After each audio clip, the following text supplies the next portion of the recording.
Oscar আর আমি চিনিয়া। আমরা থাকি জার্মানিতে।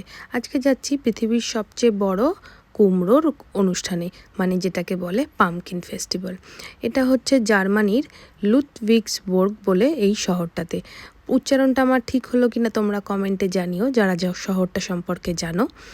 আর এসেই প্রথমেই দেখতে পেলাম বিশাল বড় একটা কাসেল।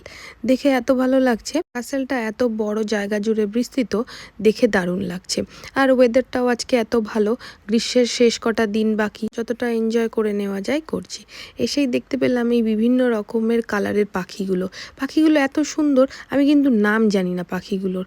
ওখানে কুমড়োর ফেস্টিভ্যালে গিয়ে যে পাখি দেখতে পাবো তা কিন্তু কখনো ভাবিনি। আর এই পাখিটা হচ্ছে আমার সবচেয়ে ফেভারিট। এত ভালো লাগছে দেখে, মনে হচ্ছে ছোট ময়ূরের মতো। দারুণ কালারটা, আর কি সুন্দর একটা আওয়াজ বের করছিল।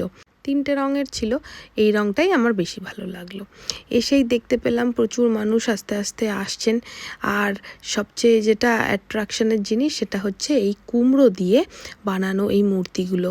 এগুলো কিন্তু সবকটা কুমড়ো যদি একসাথে যোগ করো, ওনাদের কথা অনুযায়ী 4.5 লক্ষ কুমড়ো দিয়ে ওনারা এই সব পুরো জায়গাটা বানিয়েছেন। আমি খুব আনন্দ করছিলাম, এত ভালো লাগছিল। কখনো আমি এরকম কুমড়োর মেলাতে আসিনি।